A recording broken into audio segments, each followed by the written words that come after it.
ದಕ್ಷಿಣ ಕನ್ನಡ ಜಿಲ್ಲಾ ಫುಟ್ಬಾಲ್ ಸಂಸ್ಥೆ ಕಳೆದ 26 ವರ್ಷಗಳಿಂದ ಫುಟ್ಬಾಲ್ ಪಂದ್ಯಾಕೂಟವನ್ನು ಆಯೋಜಿಸಿಕೊಂಡು ಬರ್ತಾ ಇದ್ದು, ಈ ಬಾರಿಯೂ ಆಗಸ್ಟ್ 4ರಂದು 27ನೇ ವರ್ಷದ ಪಂದ್ಯಾವಳಿಯನ್ನು ನಡೆಸಲಿದೆ. ಈ ಬಗ್ಗೆ ಸಮಿತಿಯ ಅಧ್ಯಕ್ಷರಾದ ಡಿಎಂ ಅಸ್ಲಾಂ ಮಂಗಳೂರಿನಲ್ಲಿ ನಡೆದ ಸುದ್ದಿಗೋಷ್ಠಿಯಲ್ಲಿ ಮಾತನಾಡಿ, ಅಂತರ್ ಜಿಲ್ಲಾ ಮಟ್ಟದ ಹಿರಿಯ ಪ್ರಾಥಮಿಕ ಶಾಲೆ, ಪ್ರೌಢಶಾಲೆ ಹಾಗೂ ಪದವಿ ಪೂರ್ವ ಕಾಲೇಜು, ಪದವಿ ಕಾಲೇಜಿನ ವಿದ್ಯಾರ್ಥಿ ಹಾಗೂ ವಿದ್ಯಾರ್ಥಿನಿಗಳಿಗಾಗಿ ಈ ಪಂದ್ಯಾಟ ನಡೆಯಲಿದೆ. ಮಂಗಳೂರು ನೆಹರು ಮೈದಾನಕ್ಕೆ ಹೊಸ ಟರ್ಫ್ ಅಳವಡಿಸುವ ನಂತರ ಈ ಪಂದ್ಯಾವಳಿಯನ್ನ ಈ ಮೈದಾನದಲ್ಲಿ ನಡೆಸಬೇಕೆಂದು ನಮ್ಮ ಇಚ್ಛೆ ಇತ್ತು. ಆದರೆ ಮಳೆಯ ಕಾರಣದಿಂದ ಮೈದಾನದ ಕೆಲಸ ವಿಳಂಬವಾಗಿದೆ.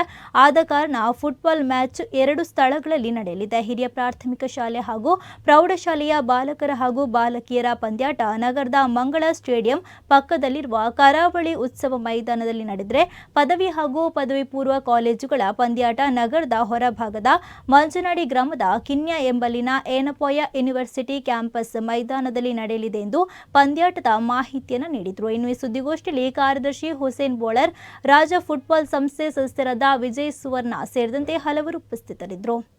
ಈಗಾಗಲೇ ಸುಮಾರು 200 ತಂಡಗಳು ನೋಂದಣಿಯಾಗಿದೆ. ಅದು ನಾವು ಡಿಗ್ರಿ ಕಾಲೇಜಿದ್ದು ನೋಂದಣಿ 5 ತಾರೀಕು ತನಕ 5 ತಾರೀಕಿಗೆ ಲಾಸ್ಟ್ ಡೇಟ್ ಕೊಟ್ಟಿದ್ದೇವೆ.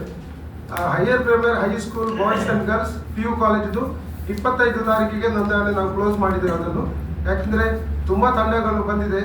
ಹೈಸ್ಕೂಲಲ್ಲಿ ಸುಮಾರು 80 ತಂಡಗಳು, ಹೈಯರ್ ಪ್ರೈಮರಿಯಿಂದ ಸುಮಾರು 50, PU ಇಂದ ಒಂದು 50-55 ತಂಡಗಳು ಇದರಲ್ಲಿ ಆಲ್ರೆಡಿ ನಮಗೆ ರಿಜಿಸ್ಟರ್ ಆಗಿದೆ. ಸೊ ಈ ಸರಿ ನಾವು ಏನು ಮಾಡಿದೆ ಅಂದರೆ, ನಮಗೆ ಇಲ್ಲಿಂದ ದೂರ ಹೋಗಿ ಆಡುವಂಥ, ಯಾಕಂದರೆ ಮಕ್ಕಳಿಗೆಲ್ಲ ಬರುವಂಥ ಕನ್ವೆಂಟ್ ಇಲ್ಲ. ಅದರಿಂದ ಇಲ್ಲಿ ಮಕ್ಕಳ ಹೈಸ್ಕೂಲ್ ಮತ್ತು ಹೈಯರ್ ಪ್ರೈಮರಿ ಮ್ಯಾಚನ್ನು ನಾವು ಇಲ್ಲಿ ಕರಾವಳಿ ಗ್ರೌಂಡಲ್ಲಿ ಮಾಡಲಿಕ್ಕೆ ತೀರ್ಮಾನ ಮಾಡಿದ್ದೇವೆ.